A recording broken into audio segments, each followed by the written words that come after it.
Well, hello, folks. This is Greg Jacobs, and this is the moment that you've been waiting for. You can see there down in the corner of the stream, I have a gentleman named John Galley, who just in a moment I'm going to go ahead and introduce in this live interview. Okay. Now, John is a very, very interesting gentleman who I met. I met him on the internet. I think we became friends on Facebook and then started to get to know each other. John recently, and in addition to being 75 years old and retired and basically just done working, he just likes to hang out on a sailboat most of the time.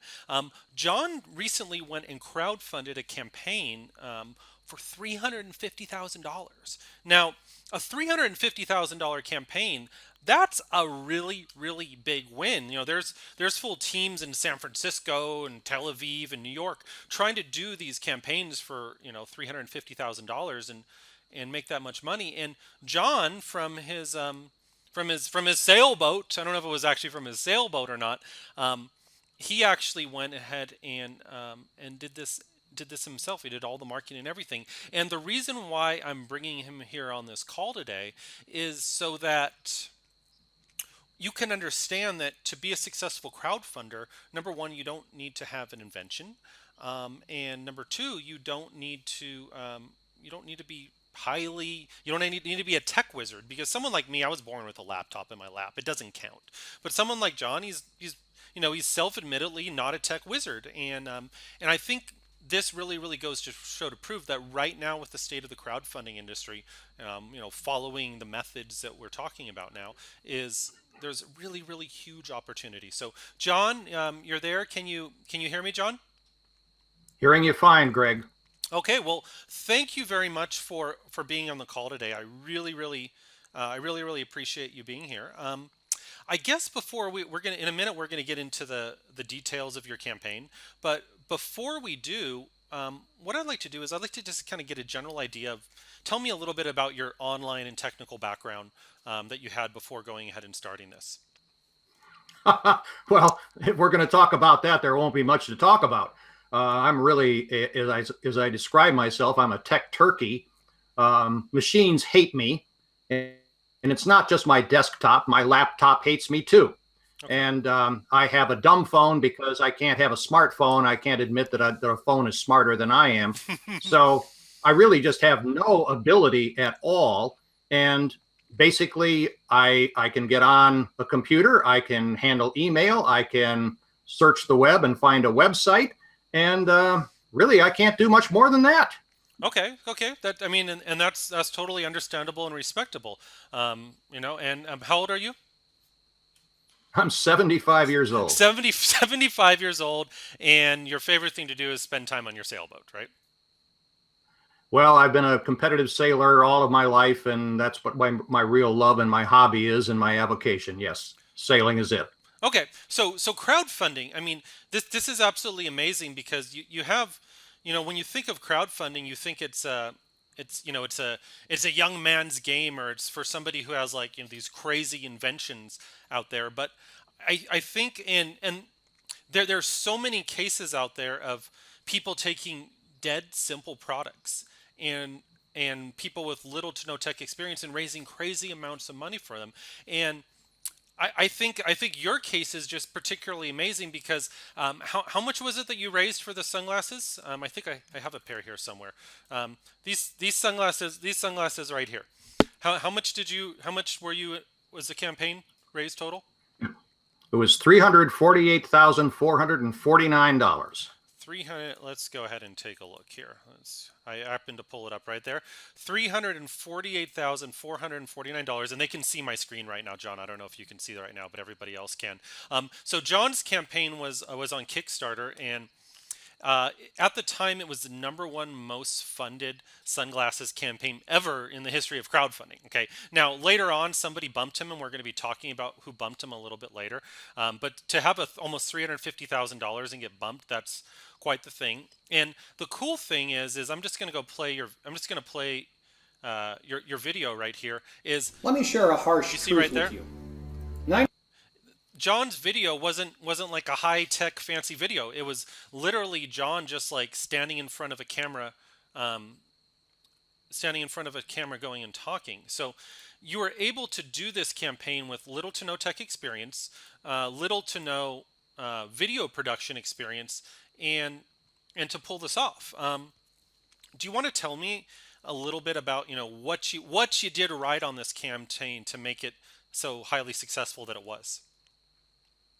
Well, a lot of the background that I had when I had been in business and had several successful businesses, and I think I was able to build most of them on my knowledge about marketing. And so I just took basic marketing principles that have been around for a long time because I have been around for a long time. And you know, I tell people the internet did not revoke basic marketing principles. And so I created a compelling page, I believe. I think that was a big part of it. I have good copywriting skills, and I told a good story. I think you want to tell people a good story that gets people engaged. And part of what helped get people to my story was the avatar that I created for the campaign. There was a nice picture of the sunglasses, but then we used the tagline, sunglasses on steroids. And I think that really piqued people's interest, and it made them want to know, what's that all about? And so they clicked. And when they clicked on my campaign and then they were pulled in by the copy and by the pictures and by the story, then people responded to that. And it was just amazing, Greg. I turned on the campaign and orders just started coming in like crazy.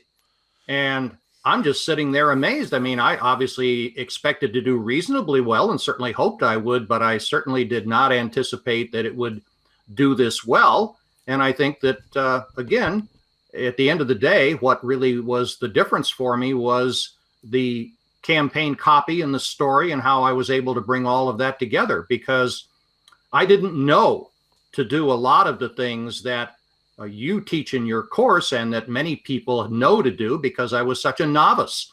I just kind of went out there and did what I thought were the right things to do. And the way I've described it to people, it was like I did a lot of the right things to be struck by lightning, and I was. So basically, yourself with not so much internet marketing experience, but just basic marketing knowledge. The things that we all kind of the good things that we learn how to do. You went there, you applied that, you threw it out there on Kickstarter, and it just worked. And then $348,000 and 49 cents, or however much it was, $449. To came out there, and that's through. And I'm looking at your page right now, and this is all good stuff, but it's simple stuff that you did. You did a nice simple video of you talking to the camera, and I do know for a fact that if somebody is not comfortable talking to the camera, there's a lot of other low-tech video production ways that they can do that. Just scrolling down the page here, you have a nice photograph of the sunglasses. You have some quotes from here's a guy, John Hansen. I guess he's giving a quote on the sunglasses and how good they are for him. There's a guy riding a bicycle with them. There's a young lady playing tennis with them. There's a guy on the ski slopes with them. So it's showing all the different uses of how these sunglasses can be used. And then scrolling down, you have the I don't even know what this is. It's a diagram of how the eye works, which is like I don't even know what this diagram is showing, but I do know that like when I look at it, like I go, oh, that's complicated, so it must mean it's right and it's important, and that's what marketing is. And then you basically just tell it how it is. Why you should support there. You do a Q&A. What about polarization? Does it block UV lights? What size are these sunglasses? And you just did the basic things. And this just goes to show, John, that the crowdfunding industry right now, it's really, really a blue ocean where the platform is so hot that you could really just put stuff out there and throw it up against the wall, and um, you know, with a little bit, with a little bit of luck, or doing all the things correctly. And what we teach students in Incredible Dream Machines isn't to necessarily rely on luck. We teach them to kind of make their own luck. Okay. Now, as I understand it, is after you did this, you had another campaign that by all standards, was a rousing success, but it didn't quite do as much money. Um, I'm going to pull it up on the screen right now. Do you want to tell us a little bit about the other campaign that you did and your thoughts on that campaign? Sure. And I think this is very instructive for the people who will be listening to us because this will fall right in line with a lot of what you're doing. When I did the sunglasses campaign, I got a lot of inquiries from people who said, I have trouble with night driving issues. Could I wear these at night? And of course, I had to tell them, no, you can't wear these at night. They're sunglasses. But it made me aware of the fact that there was an opportunity here because people have night driving issues. So I did some research and I discovered there were two prominent schools of thought about how to deal with night vision. So I took those two ideas, I looked at what they were doing, I combined them together in a pair of eyewear that had interchangeable lenses so that people could try either one and figure out which one worked best for them. So it wasn't anything I invented like people typically think about. It was rather taking existing things that were out there and putting them together in a unique combination that just, a little bit of common sense and thinking led me to. And I put them together, and that's how I created my night drive eyewear. So you're And I'm sorry, John. Go ahead. well, I then well, and then I did the next obvious step, which was to find a manufacturer who could put this all together for me, and they were able to do that. And now that campaign is ended, and right now the Night Drive eyewear is being manufactured, and we will be delivering the rewards for that campaign in about another 2 months.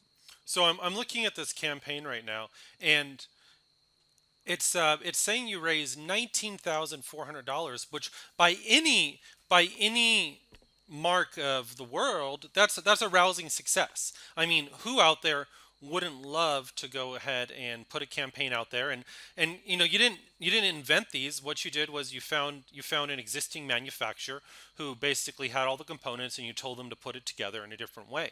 And you went and raised $19,000 to start, which is a complete rousing success. Now, it's not the $350,000 that your original campaign raised, and I think I know why. And I think the reason why is going to be very, very important and such. And before I tell that reason, do you have any ideas yourself why the night drive only raised 19,000, but the regular sunglasses did almost 350,000? Well, I'll be very anxious to hear your answer, but one thing that was very obvious to me is that night driving eyewear is a much smaller niche than sunglasses. Everybody wears sunglasses, Hmm. but the bottom line is that am increasingly discovering is that as with the sunglasses campaign, there were a lot of things that I could have done that I didn't do. And once again, the skill set that I do have is strong enough that I was able to do it well enough that still the campaign was a success, as you say, by historical standards, even though it wasn't the runaway record-breaking success that the sunglasses were. Yeah, yeah. I mean, who listening to this call wouldn't love to do a crowdfunding campaign and raise $19,000? That's a win. That's a win. I mean, who here has raised $19,000 on the internet? That's absolutely fantastic. Now, looking at your campaign, I have an idea, and we go over a lot of this in our training. But this is one of the best nuggets I'm going to be able to give you right now. Is crowdfunding crowdfunding sites are what I like to call neato marketplaces. So they're marketplaces where people who are what I like to call crowdfunding junkies like to just casually browse and see something that's within their range, within their usability for themselves, and they'll go, "Oh, neato, I want to buy that because I could use that." So things that are applicable to everybody are things that sell really, really well. I did some research on bottle openers, John. It was bottle openers, keychains, and carabiners, and I think I found 19 campaigns that were bottle openers, keychains, and carabiners, and every single one of them to a T went and hit their funding goal. Sunglasses. Almost every single sunglasses campaign that I've found has went and hit and exceeded their goals. Headphones. Every single headphone campaign that I've seen has hit and exceeded our goal, hit and exceeded the goals. Because all these things, what they have in common is they have the universal appeal factor. Anybody out there could see a pair of sunglasses and say, I want that. Anybody could see a bottle opener or a keychain or a carabiner, or just like a little gadget. I could say, I want that.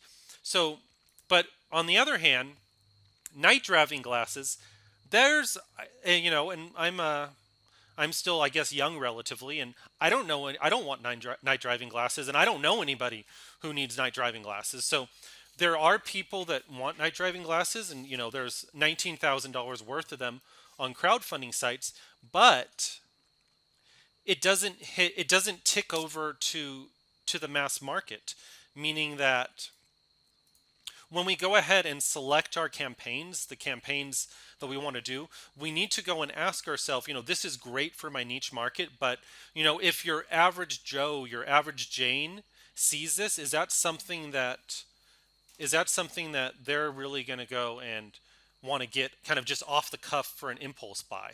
Could that just be on a shelf at Target or something and people could say, I just need that as an impulse? And that's why I think it wasn't so much to do with your marketing as you did all the things right. I think it was to do with product selection. Am I on track there, or what do you think about that?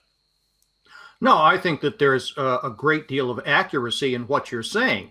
And I knew going in that it wasn't going to be the same kind of market appeal that the sunglasses had, but I felt that it could definitely be successful, and it was successful. And, some campaigns are just inherently going to be better than others, but this was a low-hanging fruit opportunity for me.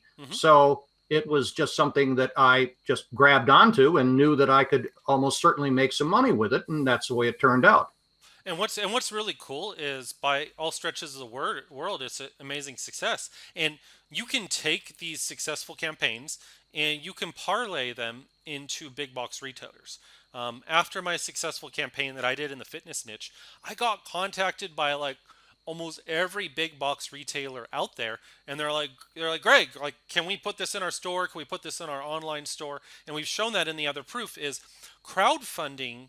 As we know, John, is not just something where we go and we make our money, we ship it, and then we're done. It's actually step one in legitimate long-term businesses, and these are businesses that you can build and you can sell to other people, or you can sell to other companies and conglomerates, because you're building an asset. Even in a hypothetical situation where somebody does a crowdfunding campaign, and let's just say for some reason they break even on everything, they still have a gigantic asset because they have that market share, they have that market appeal. And when you go to big box retailers, you want to be in the Apple Store, Best Buy, Walmart, you've already done the test marketing. They're like, wow, if you already sold $19,000, you already sold a couple $100,000. We know that people generally want this product. Now, in just a few minutes, we're going to be talking about that campaign that kind of broke your record. But before we do that, I want to get it kind of just a general feel. If you were to do another crowdfunding campaign, and from our conversations, I think you have one in the works right now. What's the one takeaway that you would do differently that you didn't do in the previous two, in the $350K one and the $20,000 one? Well, two things. I would take to heart what I just heard you say about picking something that has a more universal appeal like the sunglasses did. And I think what I have chosen that's going to be in my next one will be that kind of thing that it will have the neato factor. People will look at it and go, wow, I got to have that. And so I think that's going to be extremely helpful. But there was this whole entire area of building up your own internal audience before launching that I really did very little of for both of my other campaigns. And there are some practical aspects. At my age, about 40% of the people that I know are on the wrong, or knew, are on the wrong side of the grass. So I don't have some big personal list that I could build up. And I've been looking at some of your materials, and I'm absolutely intrigued with the notion of things that I can do to build up a better, what I will call pre-audience, and be in a better position on day one to do even better than I've done in my past two campaigns.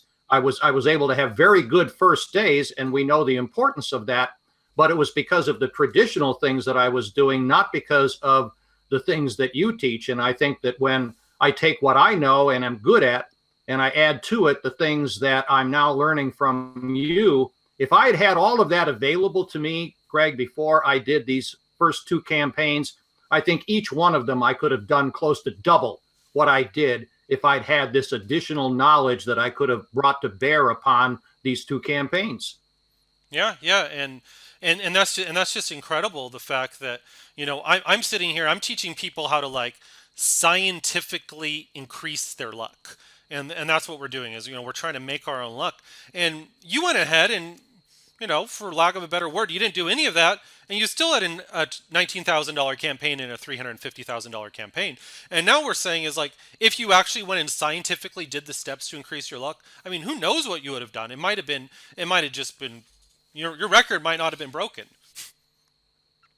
And that's Well, if I could have done double what I did, it sure as hell would not have been broken. I know, I know. Let me go ahead and switch the screen, and I know you can't see it, but all of our viewers can.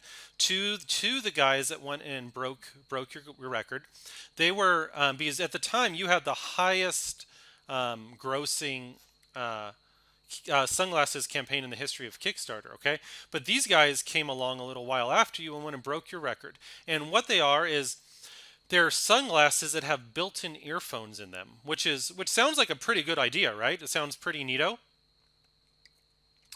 Yeah, And, absolutely. yeah, and so they went and raised $416,000. Now I have just to let you guys know, I have no affiliation with this campaign. I kind of researched them after the fact, but what I found after the fact is I was just kind of browsing around on Alibaba, and look what I found. And you can't see the screen right now, John, but everybody can.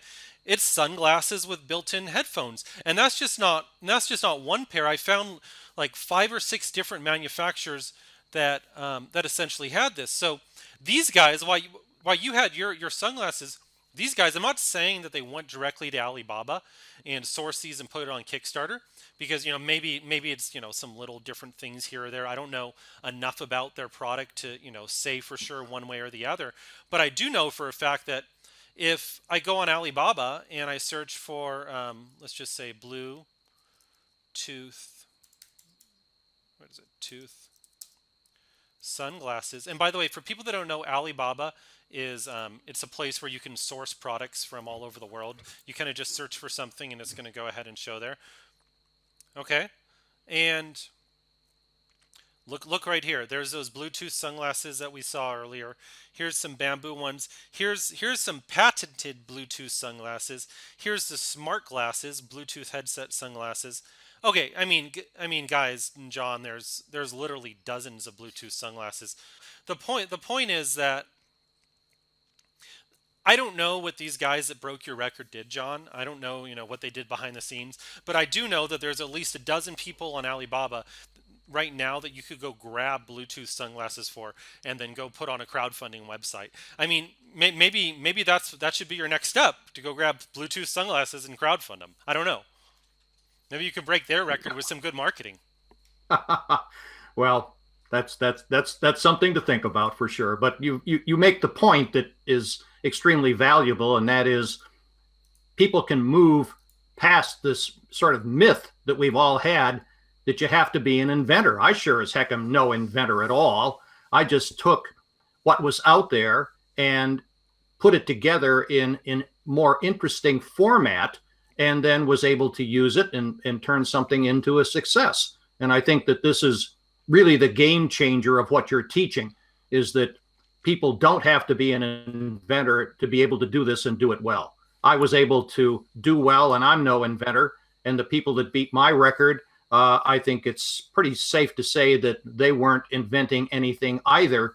But who can argue with the success that they had? A win's a win. For sure. And out of all the noise of Bluetooth sunglasses out there on Alibaba, just because they were one at their marketing, they're probably being approached by stores all over the place to go stock their stores. Brookstone, Best Buy, Target, all these different places. So I mean, the sky is really the limit. Okay, well, I think we've gotten a really good foundation between the two of us, both understanding your incredible success and understanding, your amazing success that you had. And, the incredible success, the $350,000, that was just like incredible. And the $19,000 amazing success that you had, that was pretty awesome too. And if anybody listening to this got a $19,000 success, now, and you did all that without even like doing the basic stuff, just by putting it up there in crowdfunding, which shows how hot the market is. Now, right now crowdfunding is, it's a hot kid on the block. Give it a year, crowdfunding is going to be like, it's going to be like other industries which once were hot, but become, because of too much competition, too many people, buying courses, competition among the course buyers, it becomes really, really hard to compete, and there's all these negative reviews and everything. So with crowdfunding right now, at least for the next year or two, it's hot. If you come back in a year, it might be, a very, very hard thing, and there might be like cutthroat competition. But for now, it's a hot kid on the block, and pretty much whatever you just put up there with, basic marketing sense and following, the strategies that you learn in Incredible Dream Machines, you really, really have the opportunity to, build something absolutely incredible. Okay. Now, before we go ahead and say my closing thoughts, John, do you have any closing thoughts you'd like to share with everybody? Well, I think the most important thing is that you've taken all of the different pieces and you've put it together in one place where it's being made accessible to people. I mean, we all know that most of the information is out there somewhere. And if you want to take enough time and enough effort, and if you have the necessary skills, you could probably, over a period of time, you could pull together all of the different pieces that you would need to perhaps do this as it should be done. Mm-hmm. But the beauty of a course like yours is that people don't have to go out there and try to do all of that, which to me is simply not the way to approach it. Time is money.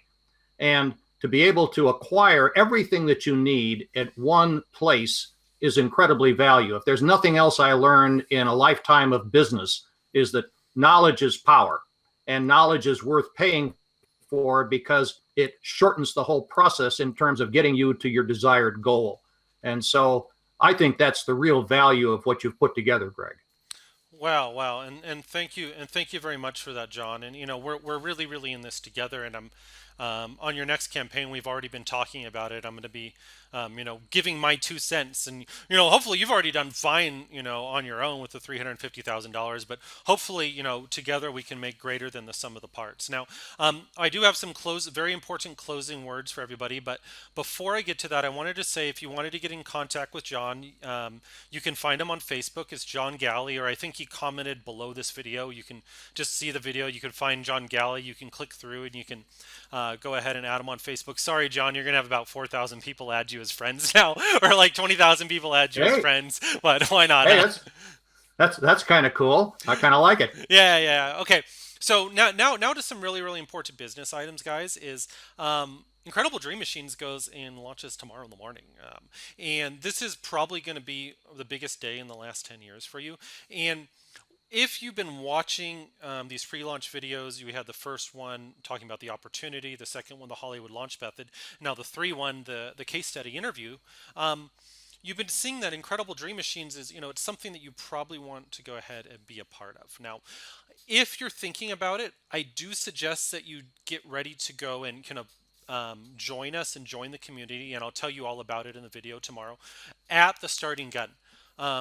We're going to be telling you about this video exactly what time we're going to be opening in the morning. I suggest that you get ready to go ahead and purchase when it opens, because we have a live event. We have Incredible University live in Las Vegas, and we're only having, because of the size of the room that we booked, we're only able to take a limited number of people to actually go ahead and attend. And the people that can't attend, we'll send you recordings. But to be in the room, to get one of the limited tickets, to actually be there, to be 3 days content with myself, John will be there. I hope you'll be there, John.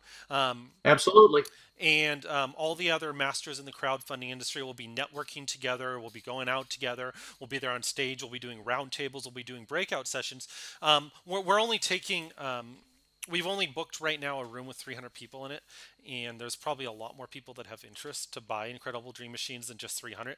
So the way that we're doing it is a first come first serve, where the first 300 people to buy Dream Machines are going to get a complimentary ticket to Incredible University Live in Las Vegas, and that's going to be happening next year. We'll confirm the dates.